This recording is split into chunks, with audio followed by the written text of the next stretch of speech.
subnational fiscal space she has quantified in her one of her studies, and in another this paper she is trying to analyze its implications. So I'm very happy that you all joined for it, and she's in the fag end of her PhD research work. And if everything goes well, I think within 2 months' time, we'll submit. I suppose that's your target. Within 2 months' time, we'll have first PhD thesis from the institute. I welcome all of you. Particularly, I'm very happy that Professor Harikumar has joined for this meeting. Sir, a warm welcome, because you are instrumental. You were our dean at that time, and you have given a lot of encouragement and a lot of support beyond our expectation in launching this PhD program. And particularly, I remember and with a lot of thanks, sincere appreciation and thanks, we remember your support, particularly during the COVID time. I'm very happy that you have joined this meeting, and I welcome all of you. And this session will be chaired by Madam Ananda Kumari, and discussant is Dr. Ashwati Rachel Varghese. So I'm sure the idea is all of you are expected to be as contributory to her as possible. As I often said, if somebody is not raising a question, you are not her well-wisher. You want her to be put into trouble outside. So if you are a friend of Suha, you will very carefully listen, and you will point out all the plausible questions that she might get in future about it. Okay, and this is not the final piece. This is it. So this is we all expect. We look forward to your comments and your suggestions and your questions. Okay, over to you, Anita.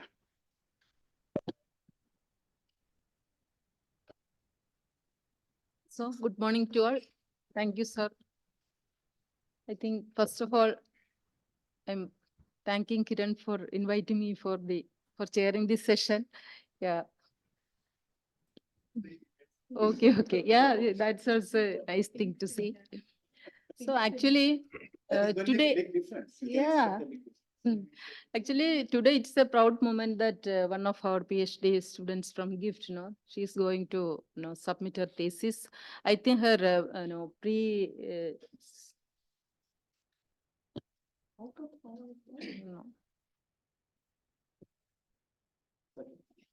it's okay.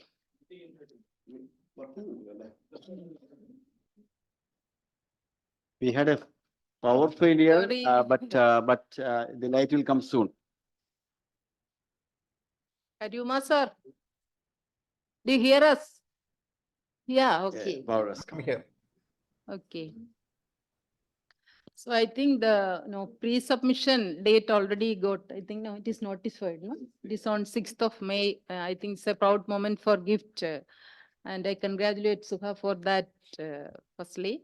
And also I'd like to congratulate her PhD supervisors, Professor KJ Joseph and Dr. P.S. Ranjit for their contributions.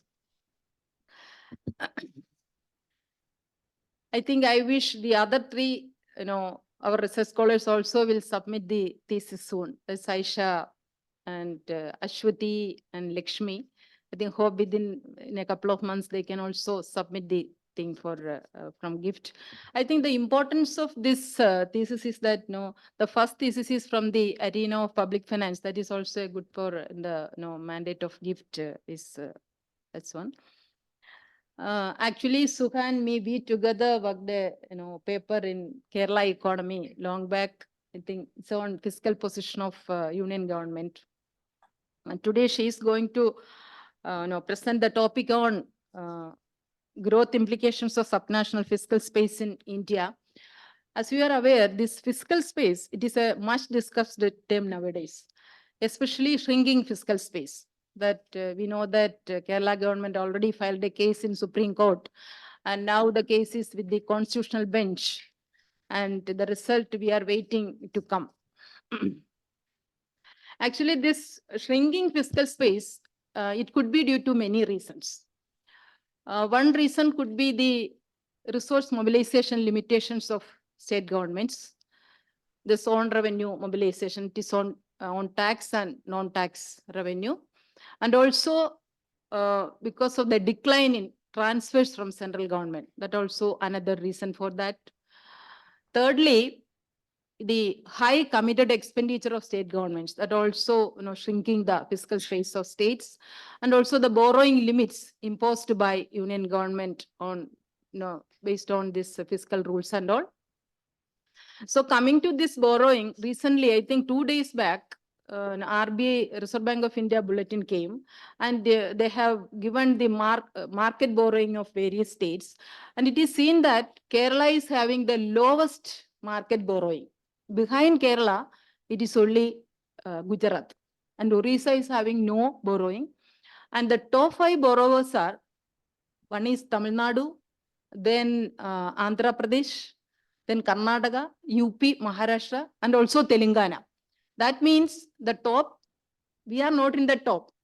I think this is this can be, we can place before the Supreme Court. That's one of the things I would like to make.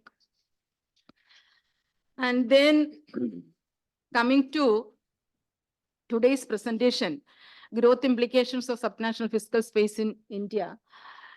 Actually, Suha constructed, you all know that it is a part of her PhD thesis, and one of the chapters she is going to present. And in that, she constructed a fiscal space index by combining 4 key sub-indices. That is on revenue space, then expenditure space, transfer space, and borrowing space. And she also examines the growth implications of this fiscal space in different states by using panel data and also by using some models.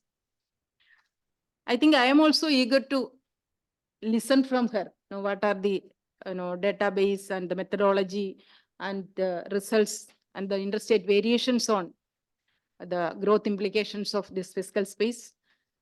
I think with these words, I am so happy to invite her for her presentation. Thank you.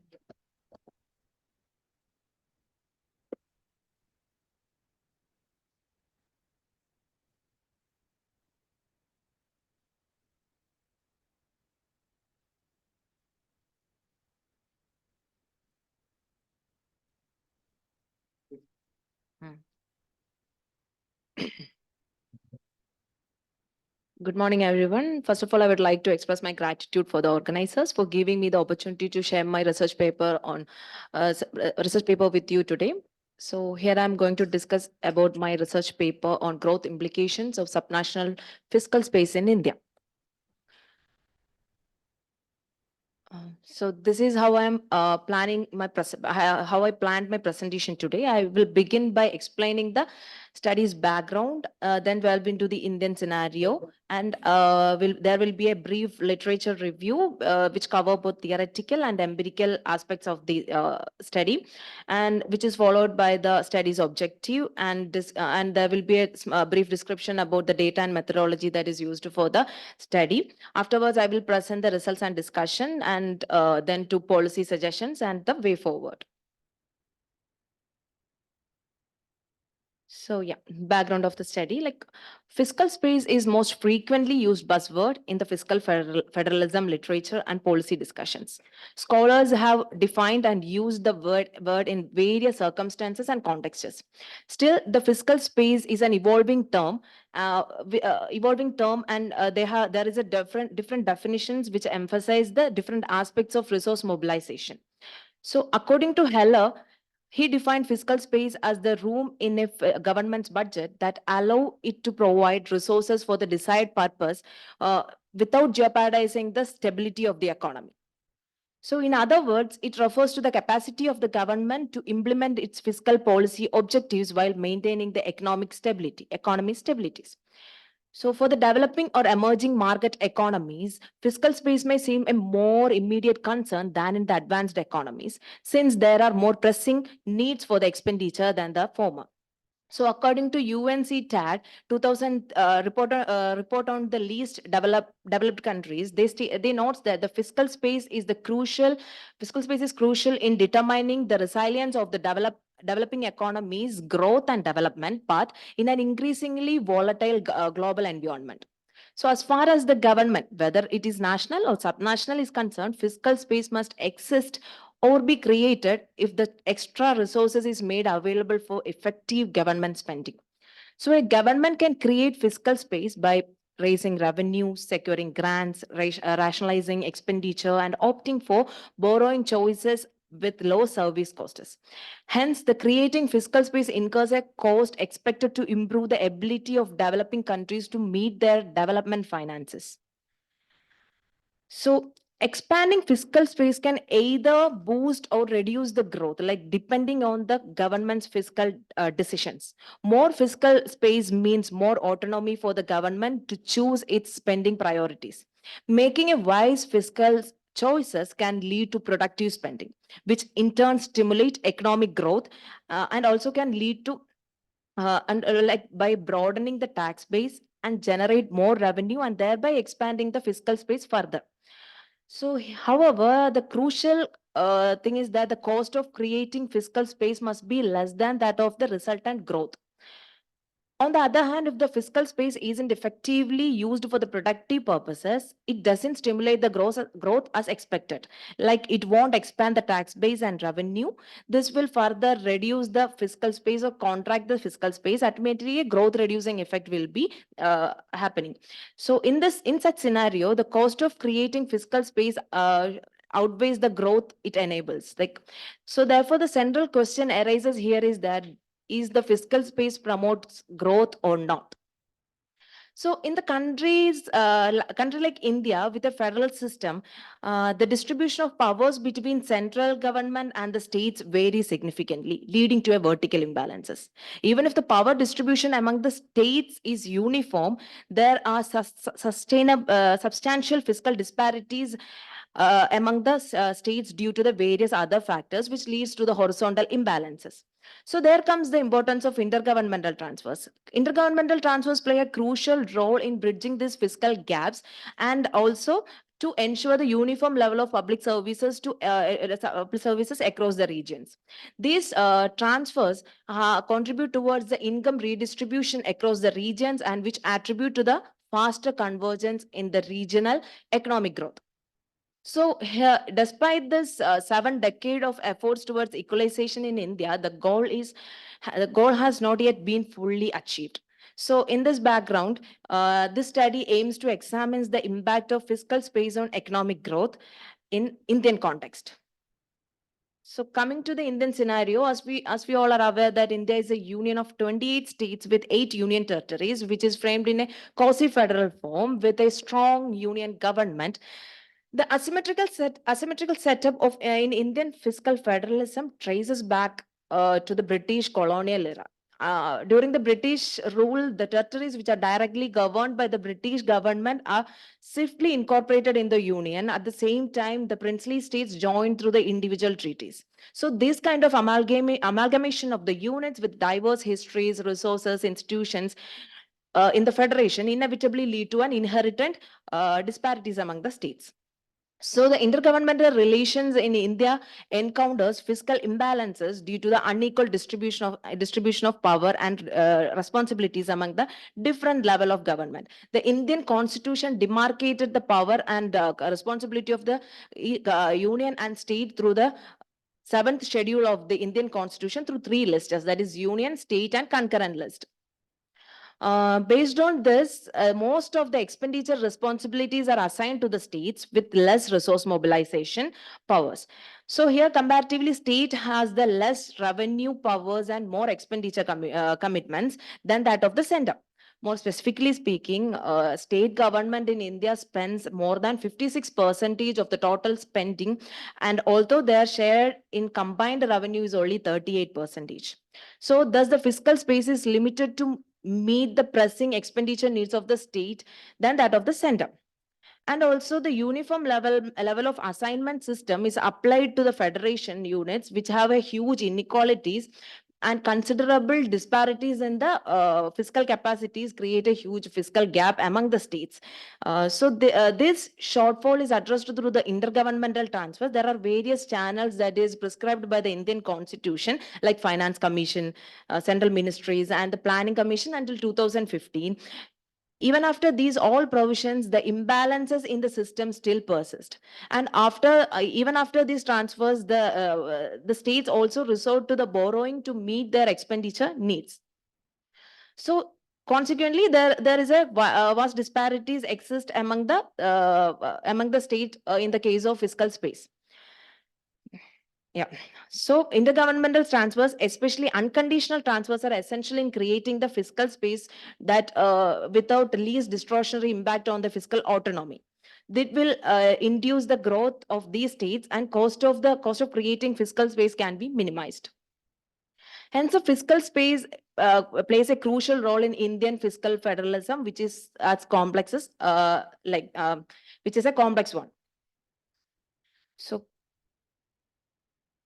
coming to the literature part, in this literature review, I classified the discussion into two heads, that is theoretical consideration and empirical studies. So first I'm going to discuss about the theoretical consideration. So the literature on fiscal federalism and economic growth has attracted much attention among the scholars. As I mentioned earlier, fiscal space refers to a room in the government's budget to allocate the resources for the desired purpose without having any without jeopardizing the economy stability. So it represents the government's leeway in managing its spending and making strategic choices regarding the resource allocation. As Roy et al. Note that fiscal space is the finance available to the government as a result of concrete policy actions for enhancing resource mobilization for meeting the development objectives of the states. So, evaluating the fiscal space accessible to the subnational government is one way to measure the fiscal autonomy at the subnational level. So the relation of the fiscal space to the economic growth is shown in that figure. Like I will be explaining it. Like creation of the fiscal space incurred a cost, as it is, I already mentioned, as it is done through raising revenue, securing grants, and rationalizing expenditure, and opting for a borrowing choices with low service costs. So the growth induced by the fiscal space should be higher than its cost. The enhancement of fiscal space will increase the fiscal autonomy of the states and open a wide window of fiscal choices before the state. So the government's apt fiscal choice here determines the economy's further development and growth. So here fiscal autonomy plays an important role. So if we look into the literature, the literature suggests that the fiscal autonomy has positive and negative effect. When fiscal autonomy is utilized efficiently, equitably, and accountably, it leads to the appropriate fiscal decisions, which further leads to the growth. However, if it is used in an opportunistic manner that focusing on the personal welfare rather than the government's welfare, it is neglecting the efficiency and equity concerns. It can have an adverse effect. So the scholars like Darby et al. Are arguing that argue for an appropriate level of fiscal autonomy which promotes growth, encourage governments to make appropriate fiscal choice rather than an opportunistic one. So coming to the fiscal space, when fiscal space is wisely used for the productive activities, it stimulates the growth, like by expanding the state's tax base and revenue, and it further expands the fiscal space. So in turn, if conversely, if the increase in the autonomy provided by the fiscal space is utilized for less productive activities, it will reduce the growth. Like if using the space for activities with minimal productivity, that it won't spur the growth. In fact, the cost of creating fiscal space may exceed the resulting growth from it. So the literature on fiscal space often focuses solely on the resource mobilization through borrowings, which presents a lopsided view. However, fiscal space is a complex multidimensional concept encompassing the revenue, expenditure, transfers, and borrowing aspects of the resource mobilization. So therefore, this study tries to explore the complex concept of fiscal space through the constructing an index for it. So coming to the empirical literature, in the empirical literature, a diverse range of studies examines the impact of fiscal federalism, fiscal transfers, fiscal decentralization on growth. These studies, the empirical studies note both positive, negative, and mixed results depending upon the different country context. Notably, most of the studies employed the neoclassical growth convergence model for the aggregate level analysis by comparing different countries. So, however, there is a need for the research at the disaggregate level to get more clearer picture regarding the growth implication of the fiscal space. So, although few studies have addressed the this question in Indian scenario, the role of fiscal space is often ignored in the all discourse. So, here I am trying to address these questions. So based on this, I have pointed out these objectives. The broad question is to examine Broad objective is that to examine whether fiscal space of Indian states promote economic growth or not. Like for which I have pointed out 4 objectives, like to construct a fiscal space index for Indian state for the period from 2000 to 2021. Second one is to examine whether, on an average, fiscal space of Indian state is growth inducing or not. And third one is to check whether the aggregate effect of fiscal space on economic growth is significantly varying across the Indian states. And fourth one is to check whether fiscal space have an asymmetric effect on economic growth across the states. That means how the economy responds to the fiscal space expansion and contraction.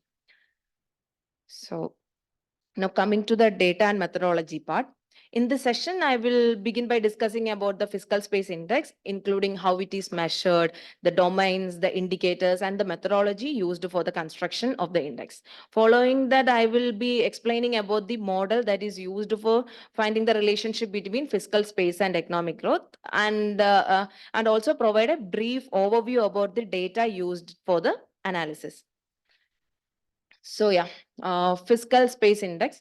So fiscal space index, as I mentioned earlier, is a multi-dimensional concept that is not directly observable.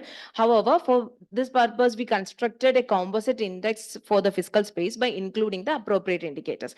The fiscal space index encompasses of revenue space, transfer space, expenditure space, and borrowing space. And okay, and these all domains have 3 indicators for each, and each the increase in the each indicators refers to the increase in the fiscal space. So the index construction process involves the normalization of the indicators, assigning weights to each indicators using the principal component analysis, and then aggregating the results to find the index value. So the coming next 2 slides, I will be explaining about the domains and its indicators. The first domain is the revenue space. Revenue space here tries to capture the revenue mobilization powers, which helps the ability to which help the states to manage their own spending, and it explains the state's fiscal space. So within this revenue space, there are 3 indicators, as I said before. The first indicator is the tax buoyancy, which refers to the percentage change in tax revenue to the percentage change in GSDP.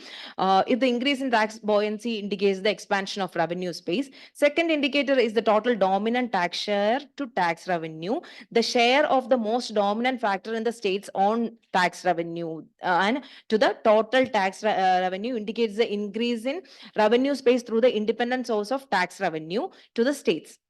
And third one is the tax base, which indicates that the tax revenue to GSDP ratio, which the higher the ratio will be the higher will be the revenue space. So these indicators collectively represent the revenue space, which helps to entitle the state with a discretion over their fiscal choices. So next domain is the expenditure space, which represents a discretionary power over the state's expenditure and ability to meet through its own revenue, and it reflects the fiscal space and autonomy. So the 3 indicators selected for this domain is that first one is non-committed expenditure to total expenditure. The nature of the expenditure also defines the current and future fiscal space. Like higher the capital spending seems to contribute more to the productive activity and increase in tax base and revenue, which further expands the fiscal space. So next one is the state's discretionary spending to total expenditure. If state's discretionary spending on total expenditure increases, it refers to the greater expenditure space for the states. So it will further, it will further increase the fiscal space. And the third one is capital expenditure to fiscal deficit. If the borrowing funds is more used more for the productive capital purposes, it will further leads to the increase in the fiscal space. So next is the transfer space. So transfer space refers to the transfer fund which has least distortionary effect on the fiscal autonomy. That is mainly consist of unconditional lump sum transfers. It will have more. It will contribute towards more fiscal space. So the indicators for this transfer space is that first one is unconditional transfers to conditional transfers. Higher the share, it will contribute to the fiscal space, and it won't have a significant discretion on the over the discretionary powers of the subnational government. And the second one is that conditional transfers to revenue expenditure.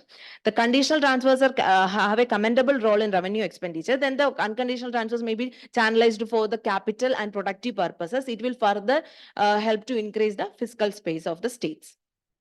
And the last one is total tax share to unconditional transfers. This is because the fiscal space that is created to statutory transfers, that means the funds that are legally entitled to states, not by the mercy of the union government. This will provide more fiscal autonomy and fiscal space to the states. So in the last domain is the borrowing space. The borrowing space refers to the extent to which subnational government can borrow to meet their expenditure needs.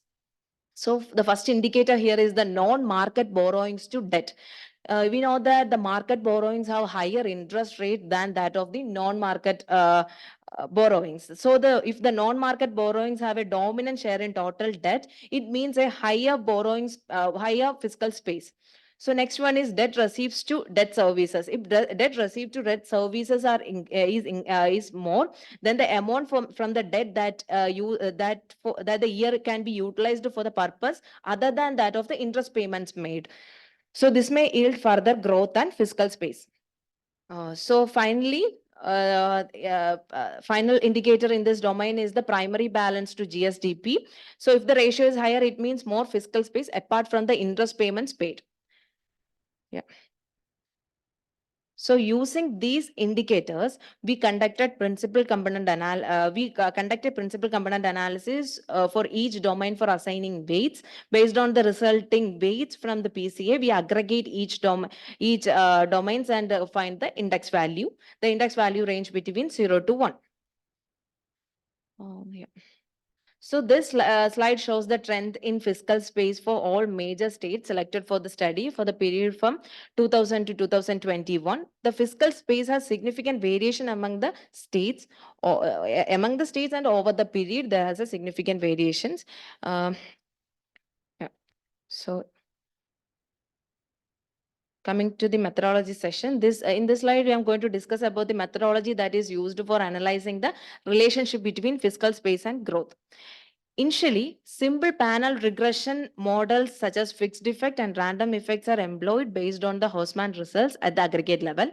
So the dependent variables the dependent variable is the log difference of the per capita GSDP, and here the variable of interest is fiscal space index, and the control variable selected for the study are the primary expenditure to GSDP, and initially a per capita GSDP, credit to GSDP ratio, non-primary sector to GSDP ratio, and log of non-dependent population. The lag of the variables are selected based on the studies, mainly with Kumar and Vo in 2013. In the simple panel regression model, the lag of independent variables are used to take used for partially addressing the endogenous issue. Oh, sorry. So yeah.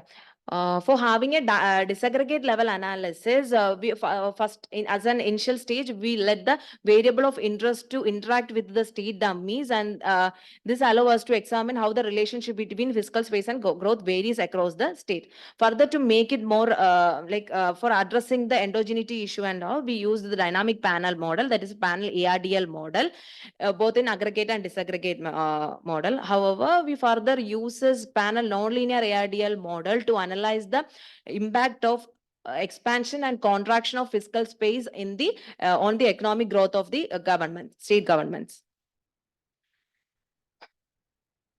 So this slide provide an idea about the data. I have selected 17 major states collectively covering approximately 80% of the population for 21 years from 2000 to 2021, which encompasses the four finance commission periods, which is a fiscal consolidation period, and the tax reforms like VAT and GST were introduced in these periods.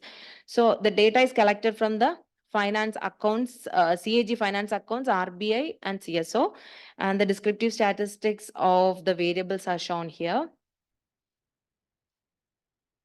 So coming to the results and discussion, the results indicates that fiscal space have positive and significant impact on subnational economic growth as both in static and dynamic models, and this supports the results of Jenny et al. 2018 and Jin and Ryder in 2020, which found a positive relationship of fiscal decentralization with economic growth.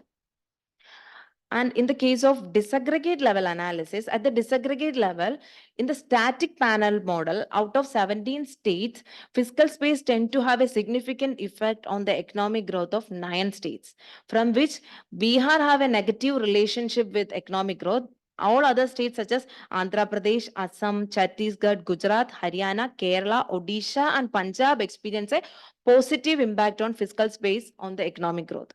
In contrast, the dynamic panel analysis indicate that out of 17 states, fiscal space shown a significant relationship with economic growth in 4 states. In the Andhra Pradesh and only in Andhra Pradesh, there is a positive relationship between economic growth, and while the states like Gujarat, Madhya Pradesh and West Bengal exhibits a negative relationship between fiscal space and economic growth. So furthermore, the study employs the panel nonlinear model to analyze the effect of fiscal space expansion and contraction on the state's economic growth. These findings at the aggregate level suggest that expansion in the fiscal space enhance the economic growth, while contraction may lead to the decrease in economic growth. So coming to the disaggregate level, the picture of disaggregate level is far different from the aggregate level picture. The disaggregate level analysis results illustrates that out of 17 states, 7 exhibits a significant coefficient for fiscal space expansion. However, except for Andhra Pradesh and Odisha, other states like Gujarat, Madhya Pradesh, Maharashtra, Tamil Nadu, and Uttar Pradesh shows a negative relationship with fiscal space expansion. That means when the fiscal space is increase in fiscal space will affect the economic growth negatively for these states. Only for Andhra Pradesh and Odisha, it affect positively. But when it comes to the fiscal space contraction, 4 states shows a significant relationship with economic growth. In this scenario, 3 states, Madhya Pradesh, Punjab, and Uttar Pradesh, experience a reduction in the growth during the fiscal space contraction. But notably, Andhra Pradesh exhibits a negative relationship. That means the contraction in fiscal space will increase the economic growth. So here I'm discussing about the findings. Remarkably, the findings on the impact of fiscal space on the state of Andhra Pradesh shows that fiscal space have a positive effect on economic growth. However, a decrease in the fiscal space also leads to an increase in the state's economic growth. So on the contrary, the economic growth of Madhya Pradesh decreases with both increase in the fiscal space and decrease in the fiscal space. This suggests the necessity of determining each state's desirable level of fiscal space. Hence, this result implies that like both excess and a shortage of fiscal space may negatively, like excess and a shortage of fiscal space may negatively affect the economic growth. Therefore, a more detailed analysis of the structure of fiscal space, fiscal arena of the each states to be studied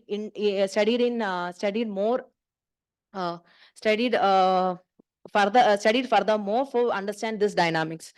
So yeah, coming to the conclusion and policy suggestions. In a nutshell, fiscal space significantly influence states' economic performance. Notably, the aggregate level results vary widely when it comes to the disaggregate level results due to the substantial regional disparity that exists across the Indian states. The crucial aspects lies in the design and distribution of federal transfers also plays an important role as the different state possess unique capacity to utilize allocated fund effectively. While some states may efficiently manage the transfer fund, other may encounter challenges in doing so. So therefore, addressing each state's distinctive characteristics and requirement is imperative rather than adopting a uniform approach. So the policy makers should prioritize that and understand the specificities of each state and tailor their action accordingly. So this kind of targeted approach aims to enhance the state's capability to efficiently utilize allocated fund and fostering economic growth and development while reducing the regional disparities.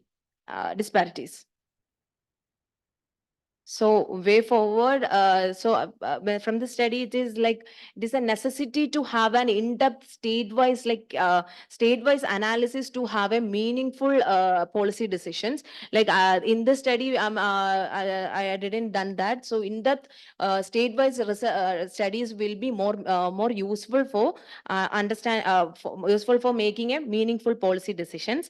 And this study also also didn't concerned about the time aspects and how the each and every policy changes affected the fiscal space and thereby affected the economic growth. So this is also a limitations of the study, and it will further opens the scope for the further research. And also it is necessary, I think it is necessary to have at the threshold level of fiscal space for each and every Indian states, and there is a further scope in that area also. So by this, I am concluding my presentation. Thank you so much.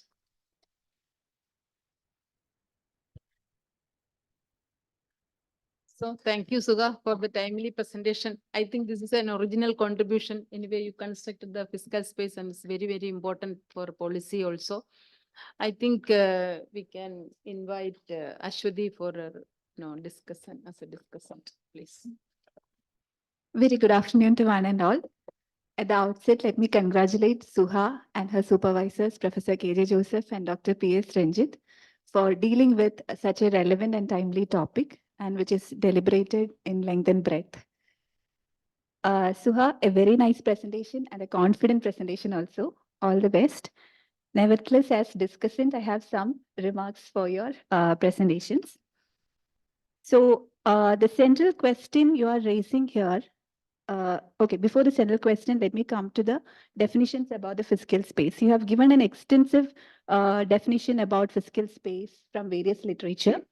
And then in the introductory part, I suggest that you may have some kind of mention about this fiscal space definition, which you are trying to give, which is comprising of the revenue space, expenditure space, borrowing, and the transfer space. So I guess this has not been touched upon by any earlier literature, this kind of a fiscal space definition. So you have indeed given a detailed explanation about your definition at the later part of the discussion, but not at the introductory part, which every leader would like to see. And the central part of the discussion, central question of your discussion is fiscal transfer growth inducing? That is what I understood. But somewhere in the writing, you are interchangeably using the fiscal space as well as transfer induced fiscal space. So you have to mention the difference between these two and how you are addressing the transfer induced fiscal space. Then, yeah, even one sentence is there in your writing, that is, you try to examine the intricate relationship between federal transfer, fiscal space, and growth. So your federal transfer is already an element of fiscal space here. So how you're trying to deal with this thing. And coming to the literature review, it is a very extensive literature review giving a theoretical and empirical study, a good chronology work. But then you have to specify that what underlying theoretical framework you are using, basically. That is neoclassical growth framework or neoclassical convergence thing, which you are trying to do. Because from the earlier literature, you have mentioned some of the work is based on the neoclassical convergence thing. But here, I guess you're trying to deal with the neoclassical growth framework. Correct. And then data and methodology, when you mention, mention your data first and then methodology as per your subheading. Coming to the fiscal space index part, you have a composite index and then you have subcomponents also. But my concern is, what do you exactly mean by that index? Like when the index increases, what happens? When the fiscal phase index decreases, what happens? And for an index, there is a lower bound and an upper bound. So what is that in your specific fiscal space index? Then here you are only mentioning about the interstate variations in the fiscal space index, which is not suffice, I guess, for your explanations. Then coming to your empirical methodology, that is static panel data as well as dynamic panel data you are using. And in the methodology part, you are actually trying to justify why you are using static and dynamic panel data estimation. Like for the state head, like you have run a model with aggregate level this thing, then incorporating state heterogeneity, and then you have used panel ARDL for incorporating the dynamic and asymmetric effect of the state for the varying fiscal space, applying positive and negative shocks, and then you decomposed it. Then you have like chosen your mean group estimators and pool mean group estimators based on Hausman techniques and all. Like these techniques are how it should be used. But my primary concern is your panel is a long panel, which is your T greater than N. In that case, in the static panel itself, have you addressed all the properties of the time series properties of the data? First thing. Second thing, you have incorporated the state dummies in your growth model. But when you are incorporating your state dummy, you are actually multiplying it with your panel effect. Your panel effect is ruled completely. And now you are going to the random effect. Only random effect you are having. So interpreting such kind of a coefficient, how does it make sense? Usually for the studies, what I have come across, they will categorize the states into maybe high fiscal space states, medium fiscal space index, and low fiscal space index, and then they try to make a sense out of the coefficients. Usually, generally, they don't do it for individual states, or else you have an option to do this for 17 different regression equations for each state having the state specific variables. You got the idea? Yeah. So this kind of a regression will not yield effect, which is very visible in your robustness check. Yeah. So when you do your static analysis and then you do your robustness check, ideally the the sign of the coefficients should not change. Sign of the coefficient will remain intact. Only the magnitude and the significance differ. So in that case, here in many of the states like Uttar Pradesh, West Bengal and non-West Bengal, Uttar Pradesh, then some other states also, you are getting a reverse sign in your robustness analysis, which shows that there is some problem with the basic coefficients. So that is one thing. And second thing is, since you have a long panel, you have gone for this panel ARDL model, but it does not actually take into account your causality thing, reverse causation or endogeneity problem. It does not take into account. That is what, with my limited knowledge, I feel. So in this thing, generally in the panel data model, we do dynamic panel data estimation with GMM techniques and system GMM and difference GMM and all those things. So how we are taking into account those things.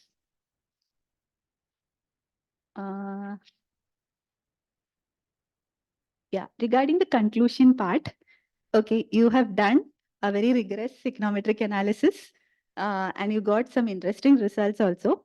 But then my primary concern is, if some of the states are growth inducing and some of the states are growth depressing, like why it is happening, and could you just categorize for the growth depressing states, are there any common pattern? Is it because of their economic structure or fiscal policies like that? Can you categorize the states and then come at the conclusion?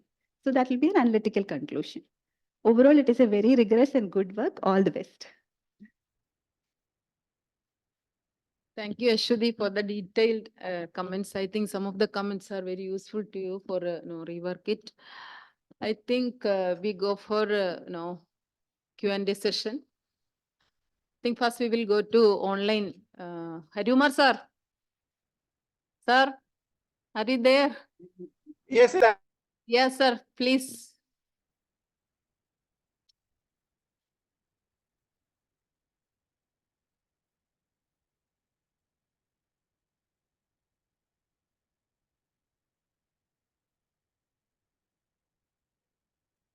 Okay, sir. Haruma sir, you are not, please unmute.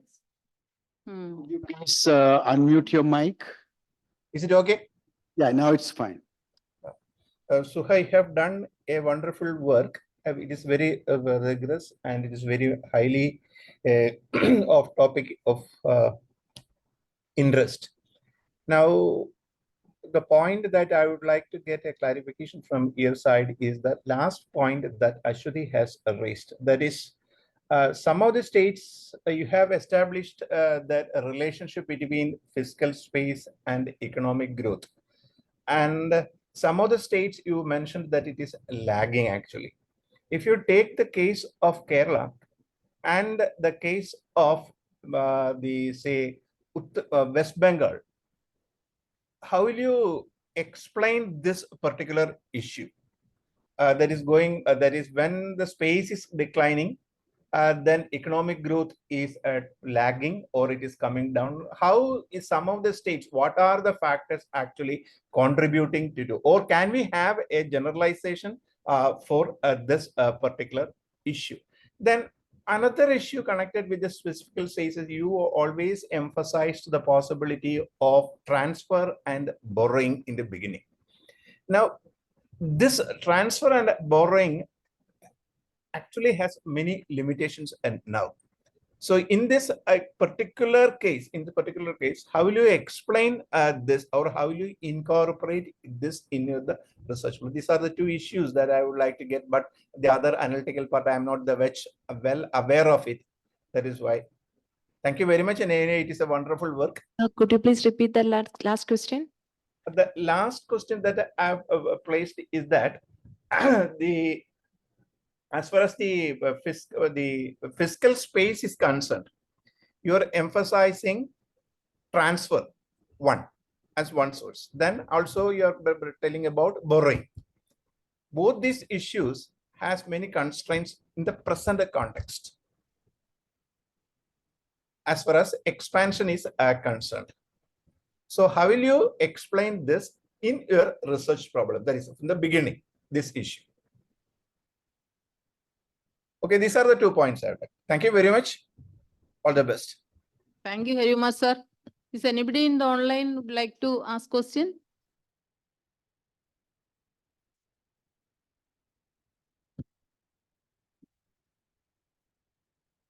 Okay. I think the floor is open. Please, your seniors, juniors first. No seniors, only the colleagues only. No? Okay. I think Aisha will start.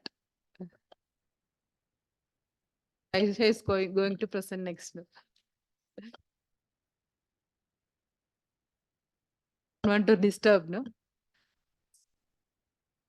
So please. Hmm? Yeah, everyone is. Yeah, why not? So, thank you for a very detailed presentation. I have some comments or suggestions. Let me divide them into analytical and empirical. So let's divide those comments into 2 aspects. One is with respect to the analytical part of it. The idea of constructing a fiscal space index is very well appreciated in the first place. Now, that also comes with certain challenges. Why I say that is you are currently creating a fiscal space index, which has 4 pillars. Now, 4 pillars reinforce each other. They are not independent of anything. Say, for example, your total expenditure, which is broadly considered as size of government, and people say the space. So fiscal space, people have defined it in different ways depending on different contexts and the need for their study also. Say, the total fiscal capacity, people say revenue as a percentage of GSTP, tax revenue as a percentage of GSTP. People take that as a fiscal space, okay? And you take expenditure. Now, your expenditure is a function of your revenue, transfers, and borrowing. So all of it is already feeding in there, right?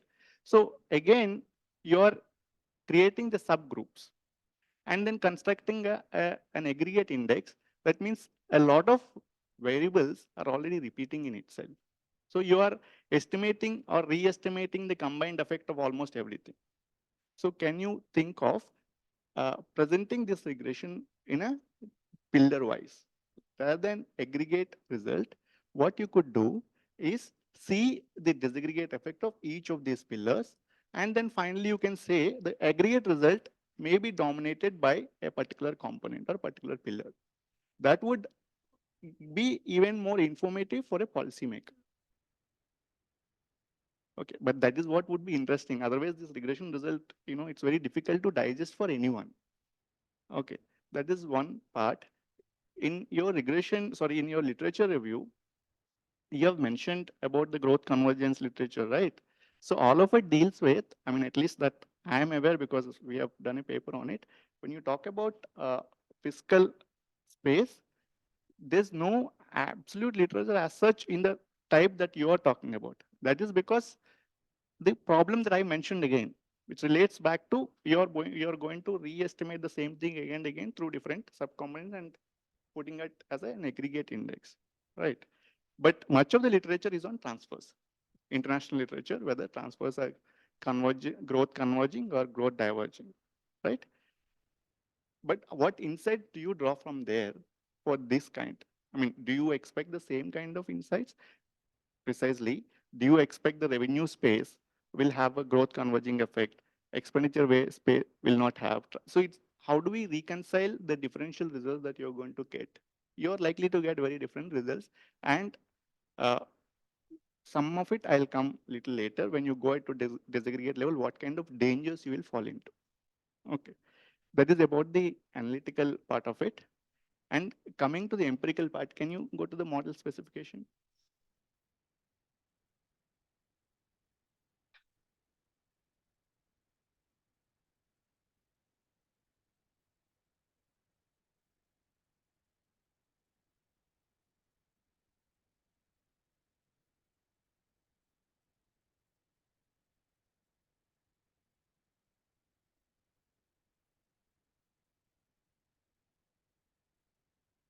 Yeah. Do you think there's any problem in the specification of the model, which is the ARDL type?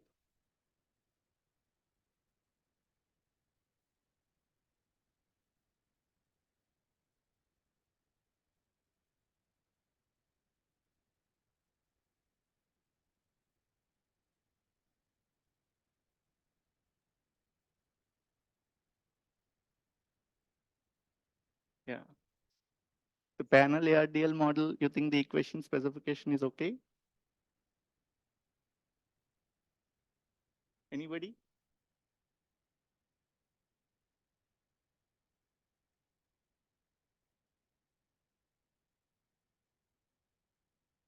See, you have used delta very selectively. It's a change, right? Where is change in UT and change in ET?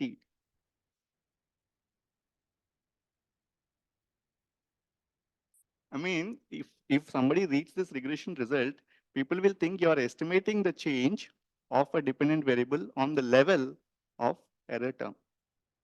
It can't be done like that. Technically, it's not possible to do it. You understood what I said? The specification is not correct. All the last two equations, you have to be very careful, okay? And see one model before. You are estimating this particular interactive term, right? And then you have a fixed effects, that is state fixed effects. Is it possible like that? In your, see, I'm talking about the first equation. That is not first, second disaggregate level equation, wherein you have the uh, interactive coefficient. Then you have put your state fixed effect and time fixed effect, and error term. But you go to your regression result, disaggregate. What model have you estimated there? Not fixed effects. Now, what it actually means is you are estimating this coefficient which you are multiplying with all the unobserved state fixed effect. So that coefficient will be very, so what you are basically doing is you are multiplying with the state dummy, right? So that, yeah, so what you are doing, so that means you are estimating in that you have 17 variables, 17 interactive coefficients in one regression, plus controls, plus state fixed effects, plus time fixed effects. Can you imagine what theta will compute if you put like an equation like that? No. It's not specification error. There's a technical problem. The technical problem is this. I want you to comprehend it. The technical problem is you are estimating a random effects model with this particular interactive coefficient. What it actually means econometrically is that you are multiplying your main variable of interest with the state fixed effect, which is all the unobserved components, you are building it back in the equation. That is the advantage. You are basically diluting the entire advantages of panel data model, right? In panel data, why it has a strength is because through that unobserved effects, through that fixed effect, you are controlling for all the unobserved effect. Now you are getting it back in the equation. Yes, that's what it does. No, I'm talking about unobserved state-specific effect. So when you multiply this particular variable of interest with state fixed effect, but that means you have to remove the state effect there in an equation. The moment you remove, you are basically multiplying with all the unobserved effect that the state will carry. So you can't say it is because of a particular. So then this will lead us to the problem of how do you interpret an interactive coefficient. So can you think of how you interpret an interactive dummy? How do you interpret interactive dummy? So there are ways you can interact two categorical variables. Okay, the interpretation for that changes as compared to interacting one categorical variable with one dummy variable. How do you see it even graphically? So first of all, you have to imagine econometrically when you're trying to interact it. Okay, what are you interacting and what does it look in terms of equation, as well as if somebody wants to look at it graphically, how do we see it? If you are interacting at two dummy variables will have two different slopes, right?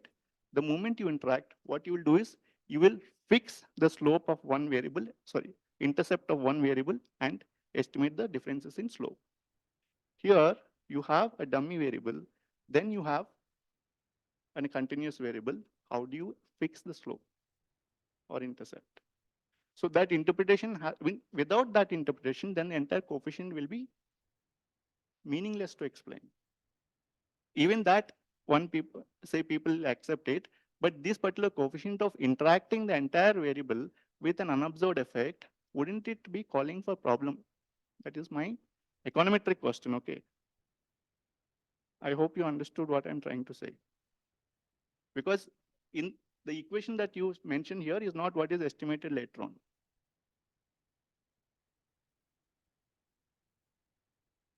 The results are not based on that growth equation.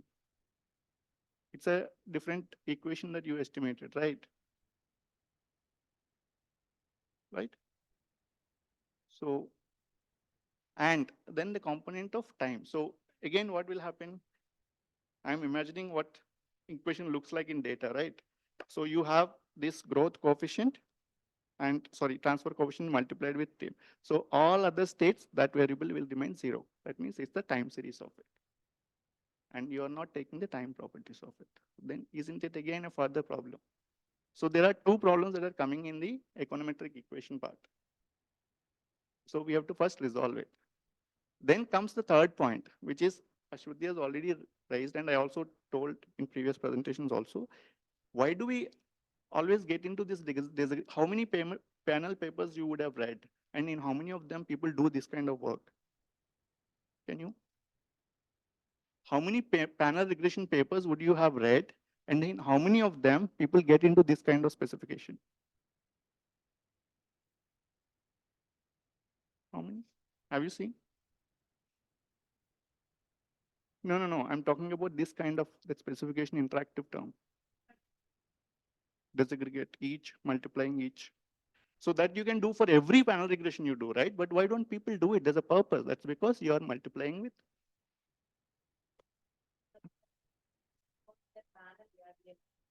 Yeah. No, even panel ARDL model, if you wish to get into a disaggregate level, how will you interpret the coefficient? That's my first question. Because in panel ARDL model, you are basically using the difference equation.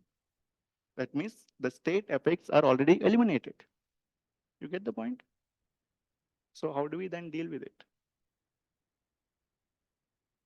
So in a difference equation, unobserved effects are eliminated, right? So that is why I'm asking this question again. Of all the panel models that you see, how many of them will be estimating this kind of specification? You wouldn't see many. At least all my life I've been working with panel data. No, how many? That's what I'm saying. Okay, so that is that is the problem. Those papers would also suffer econometrically. I can, yes.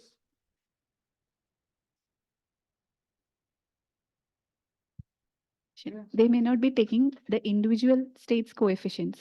They'll be like incorporating the state heterogeneity and then interpreting the other variables rather than interpreting the. The interaction, okay, now another point that leads me is whenever you are trying to do an interactive dummy or interactive coefficient, there will be one fixed reference point of which you are going to do. Here you don't have it. So when I'm doing interactive of two variables, I will have one as a reference point. Then I interact the others. That is the fixing the base and how I change the slope. Here, there's no reference point, no? See, okay, let's see. So you understand the interactions in econometrics? So when you're trying to do interaction, because it is categorical variable, you have to have one reference against which you will try and interpret rest of them, right? Here, there's no reference point.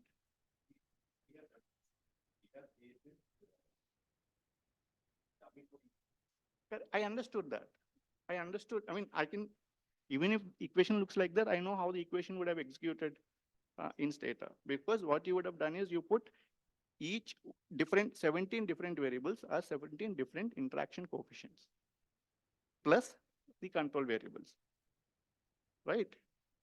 Is that how interactive dummy or a dummy is interacted with a continuous variable? You have to check it. To my knowledge, it's not done like that. So at least the econometrics I understand, we always have a particular reference state against which we will do. No? Okay, I'll keep that aside for the timing. No, we'll come back. It is not simple dummy. Even if you do two interaction of two dummies, bivariate, multivariate dummies also, we'll have to do that. That's how regression spans in dummy variable. No, then we remove the alpha. Okay. You don't want to keep the alpha. That's precisely the point I'm referring to. The moment you remove the alpha, you are multiplying with the state unobserved effects. What does it mean? It carries everything that's unobserved into your regression. That's lot of issue. We need to understand that with that issue, No, then you can't say because of, then you will not be able to find out any causality, frankly. There's nothing that you can talk about that coefficient. Okay. You can then give me an econometric explanation. That's what I want. Okay. Let me proceed. Okay. I don't want to. This is the point that I'm trying to highlight. You can think about it. Because if somebody asks you in future, some reviewer, a serious econometrician will look at it, they will ask this question. Okay. And then comes, see, you are talking about this result at disaggregate level, and you found that AP has a negative coefficient, right? What does it mean? negative coefficient. Some states have negative and significant. What does it mean? They don't need any fiscal space. Any increase in fiscal space will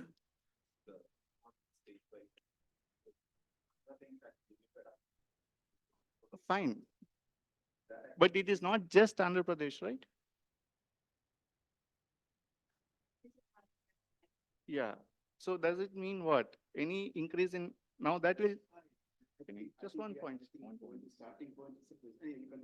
So that takes me, if you want to really take this variables or results seriously, one of the starting points that you made in your introduction is how states use their resources matters for growth.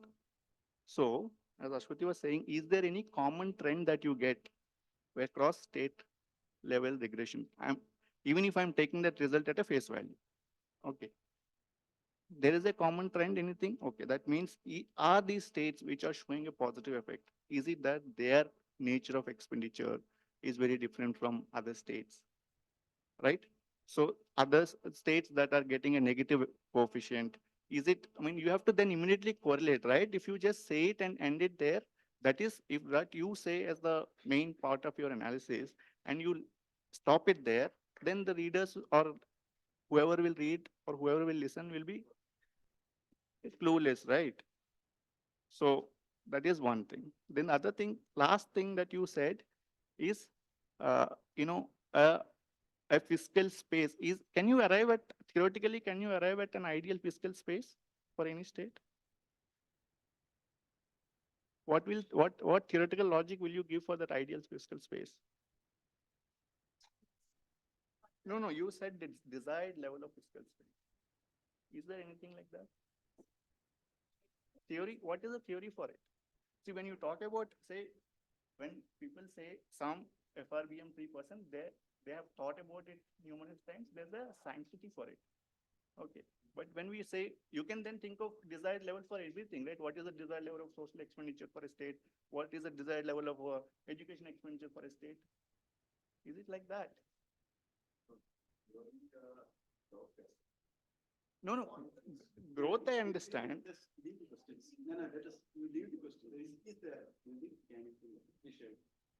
So that is one thing. Yeah. No, that is only one thing I was finding it a little difficult to digest.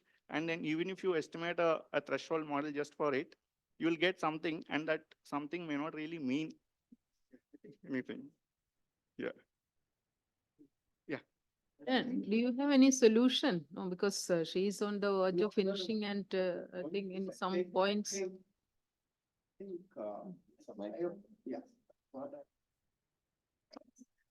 In fact, I told, begin with, we have got 4 pillars, and out of which 2 can be articulated as something exogenous, something transfer and borrowing.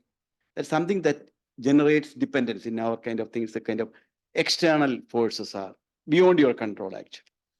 Other 2 are actually much more of endogenous. So now the key question, which is you can do at 4 pillar level.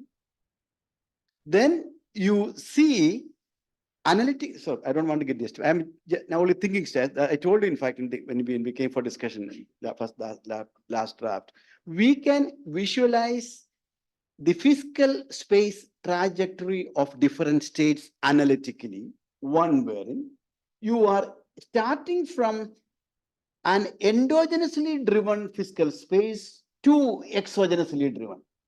തുടക്കത്തില് they were basically സ്വന്തമായിട്ടുള്ള വരുമാനമൊക്കെ ആയിരുന്നു. പിന്നെ ആയപ്പോഴത്തേക്കും നിങ്ങൾ മറ്റുള്ളവരെ ആശ്രയിക്കാൻ തുടങ്ങി. One set of states.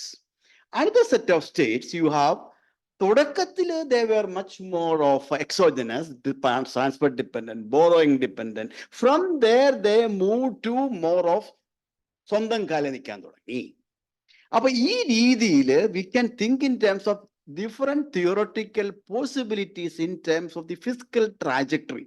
One can do that. Then we can classify states in terms of their fiscal trajectory, what is actually observing. അങ്ങനെ ഒരു സാധനം നമ്മുടെ കിട്ടുന്നില്ല. ആദ്യമായിട്ട് aggregate picture what you get. For number 1, that aggregate picture is actually as an outcome of the sum of the effect of these 2 possible. No, we can think in terms of, again, within that, you can have 4. Initially exogenous, later endogenous. Initially exogenous and initially endogenous, then exogenous. 4 possibilities are possible. Then when you go for a step, estimating your second level, then you have comparison. That there perhaps you were asking for a reference point. There perhaps we can see how this could be a reference point perhaps. And there again, if you look at, when you are looking at the desired space, where do we get it? So can we think in terms of the states that move from, what is more desirable is much more often exogenously driven. And at what point your growth and this relationship is theoretically, we can visualize where your growth is stimulating as we move from more of exogenous to endogenous.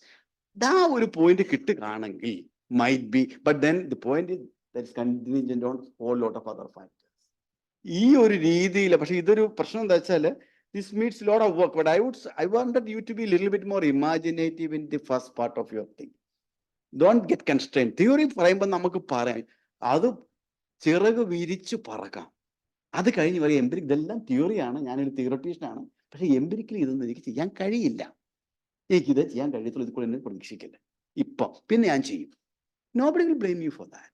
പക്ഷെ ഈ കാര്യങ്ങൾ നമ്മൾ ചെയ്യാതെ, if you don't do that, if you don't tell the reader that you are a thinker, true thinker, I'm just getting in aggregate ചെയ്ത് pillar ഉണ്ടാക്കി ആ പില്ലറിനെ estimate ചെയ്ത് അങ്ങനെ ചെയ്യുന്ന ആളല്ല ഞാൻ.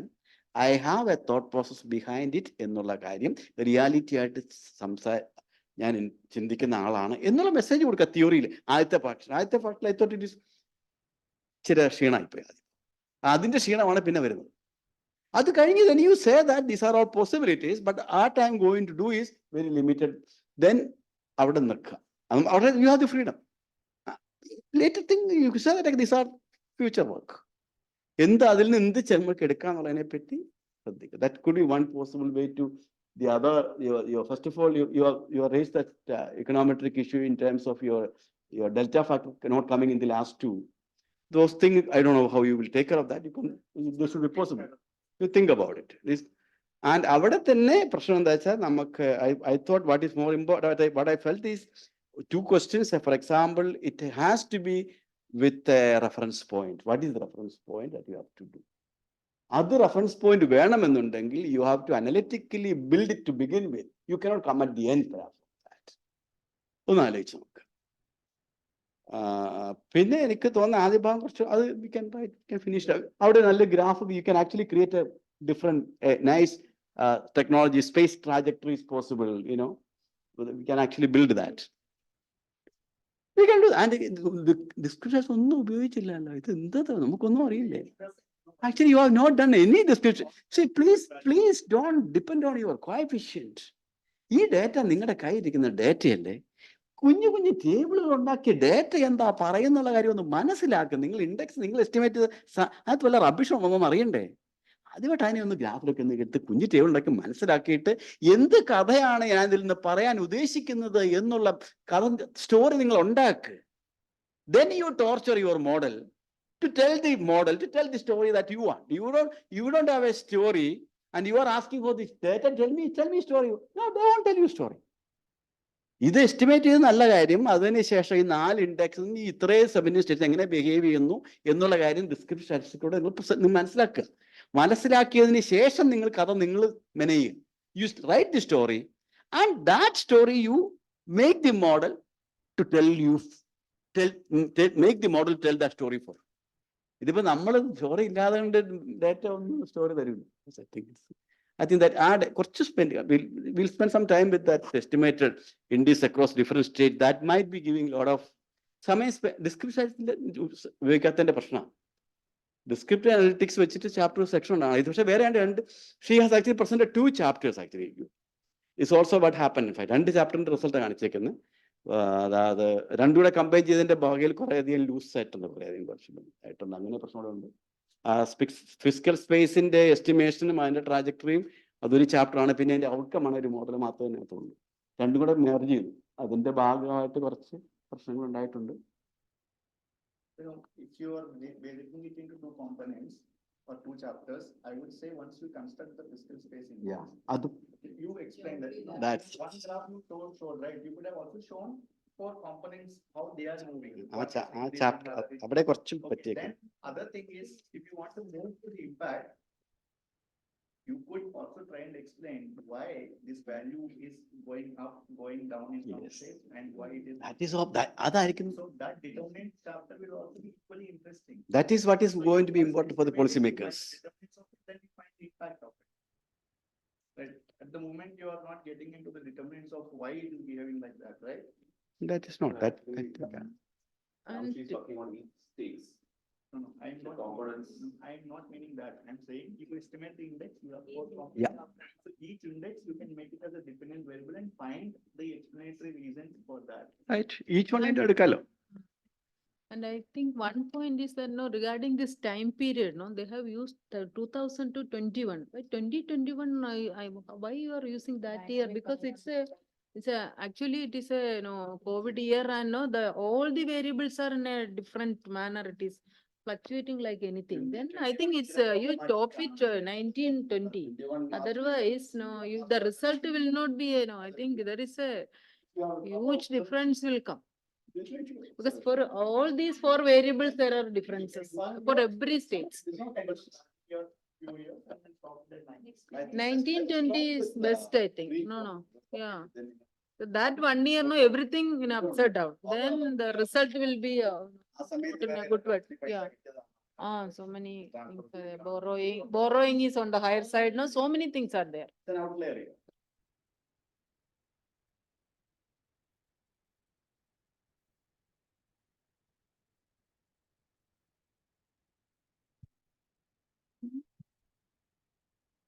Question is basically, we have to take into account the unobserved community of each state. That should be there into the specific variable of interest. But I was thinking, the moment you categorize. Okay.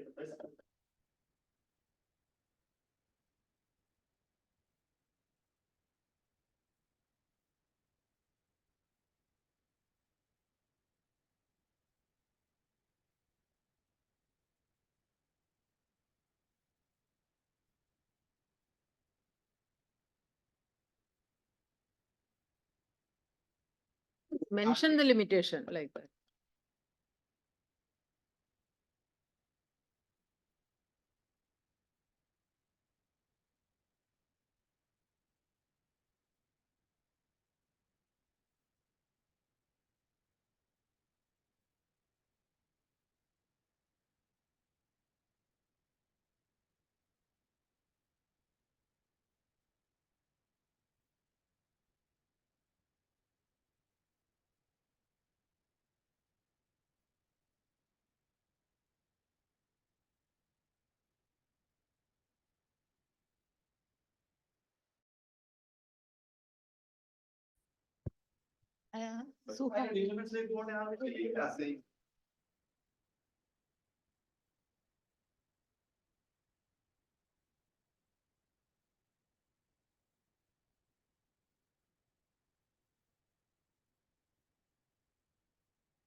We will not get the.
I also feel that when you consider this space, no, that individual, that pillars that you are talking, you can relate those index with the position, fiscal position of the state.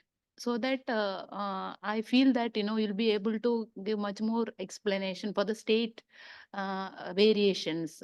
So you can club also in terms of these indices, performance in the indices based on the fiscal positions, because some states may be spending more, some states may be generating more revenue. So that those characteristics, right, those things you will be able to use it for explaining the variations. So I feel something like that is missing. That's why, it stands apart, each state, its performance in the index. Similarly, the analysis, econometrics and all, I don't know, you have to take care of it. But I feel that this work is very important, but you can take care of the technical errors and rework on it. Thank you. Anybody is asking question? Normal. First of all, congratulations. Uh, but these comments are from a like interdisciplinary thing, not from a public finance or econometrician kind of thing. So I feel somehow, let me be a bit provocative also, critical also. In that sense, no, yes, there is a storyline running, fine. But if you're looking from the perspective of a PhD thesis, somehow the crucial question of what is your contribution to the whole literature thing, I think that storyline somehow is not coming in a big way. Or I think, yes, there is a storyline that I agree. Like how the question of fiscal space and its implication on growth from a subnational perspective is there. I think that needs to be argued or augmented a bit further so that your contribution comes in a big way. Having said that, the question of growth is very pertinent, but I would like to see other implications also. Question of, for example, development or even the welfare, the question of welfare, and why it's not being highlighted in that case would be, I mean, something you would like to say at least. Okay, growth, I agree. I mean, the whole question is with regard to the question of growth. So that's the thing. But I think that from a theoretical perspective also, when you are building up the whole question of a theory with respect to nation or subnation, I think that needs to given a bit more emphasis. So this is my concern. Maybe I think the story you have it in, but I think it needs to be like presented in it in a grand way so that I think your contribution becomes much more important. I mean, visibly seen. So that's it. Thank you.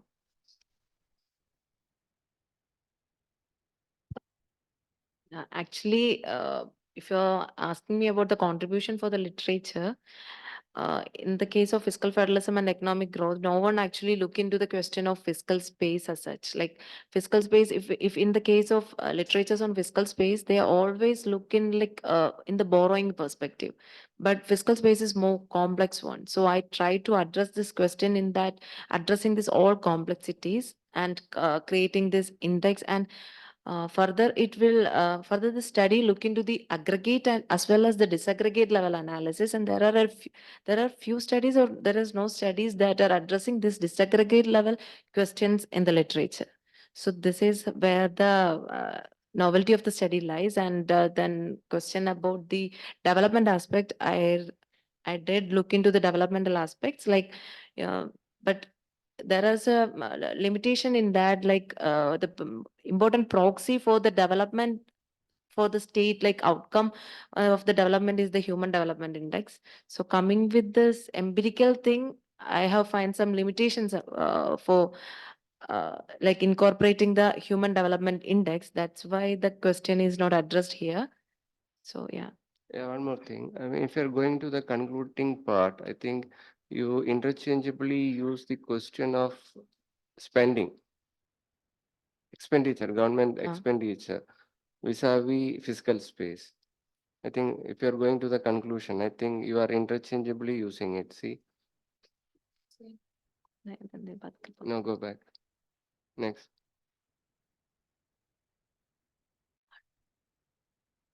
Next. Again, next. I mean, conclusion. Let's say conclusion. Yeah. Yeah. Overall.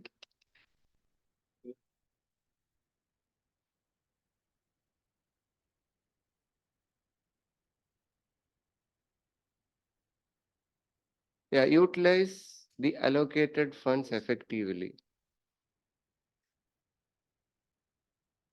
So like Okay. you utilizing the fiscal space by allocating it effectively so that it will further increase the fiscal space. Okay. Or efficiently manage the transfer fund. Okay. Okay, fine. Like,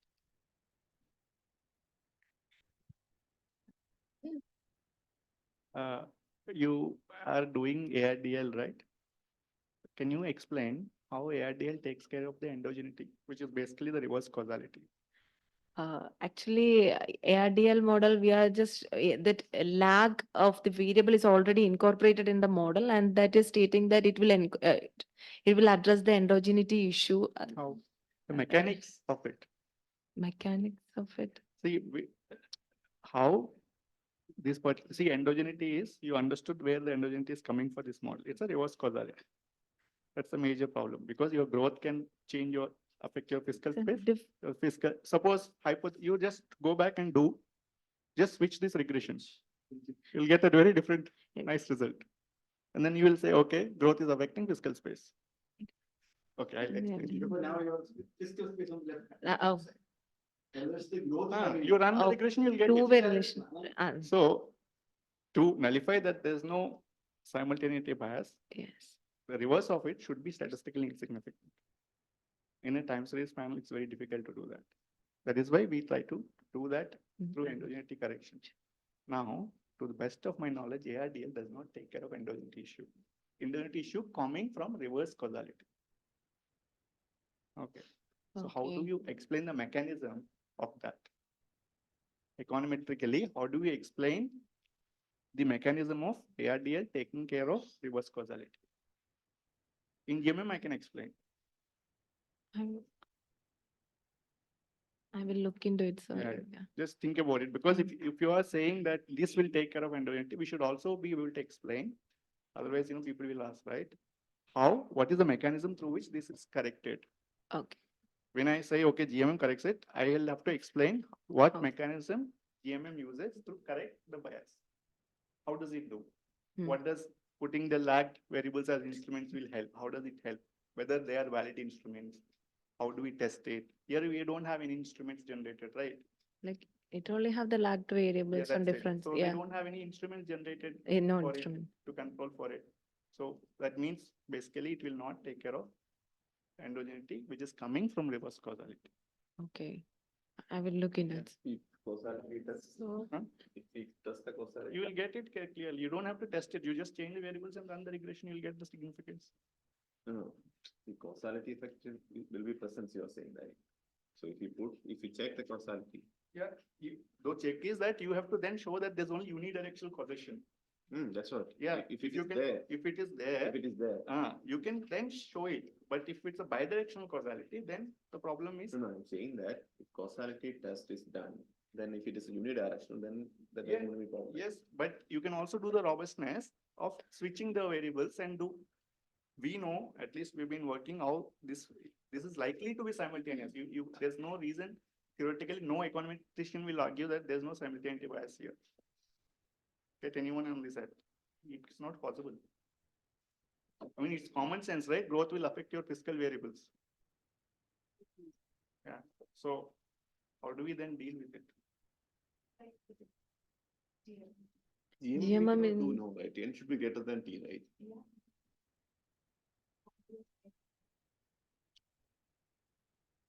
The whole point of constructing an index and showing this one is actually we have to show the time varying effect. I mean, for the regression, actually we couldn't address much of this thing. That is thing that we can, but five years testing, and we can. Even if you don't do 5 years, okay, then you can, if you break it into 10 years also, you will still have embedded. That is quite well. No, 10 years we can do. Yeah, then do 2 different points and see the result is always no. That we can do. Okay, any questions from the students? Nobody has asked, yeah, Anil wants to. No question, madam. Solution. Okay, I Not a think question. today's lunch time is. Okay, okay. I will take only 2 minutes. 1:15 for us. I Not think- more than 2 Okay, minutes. Okay. okay. Okay. I want to speak less about, not about all these analytical aspects. I want to talk about the presence of mind we required while dealing with all these things. Because we are in the last lap of our PhD work. So in this last lap, when we are getting so many criticisms and the untouched points, we will be worried naturally. But you should not be worried about that. That is the first thing, because at this point, we need a presence of mind at its maximum. We have started with a problem, you know that. Because we are dealing with knowledge. Every day we are sharpening our thinking process. When we think, we will get new ideas. And understanding new things, acting upon that new thing, this is the process of knowledge. So that's why you should not worry about that. You have started with a point, a question. You know the question. You only know the question because you are the only person interested on that particular question. And you know the background of the question. You know who worked on that, their perspectives, you know. And you divided this problem into some components and knew the theories behind it. And you collected some data or already available data you collected. And you made some analysis and you presented it. New perspectives came.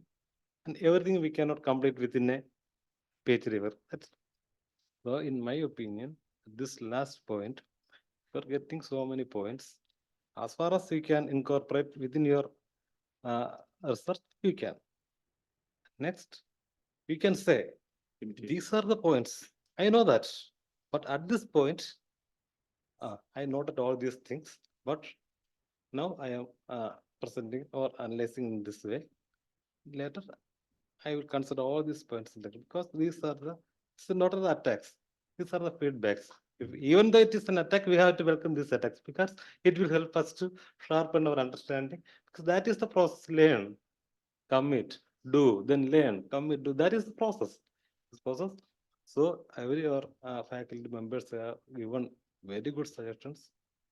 That will sharpen your knowledge process and especially Aisha too. Aisha is worrying about all this hearing. Aisha is a little bit worried about that.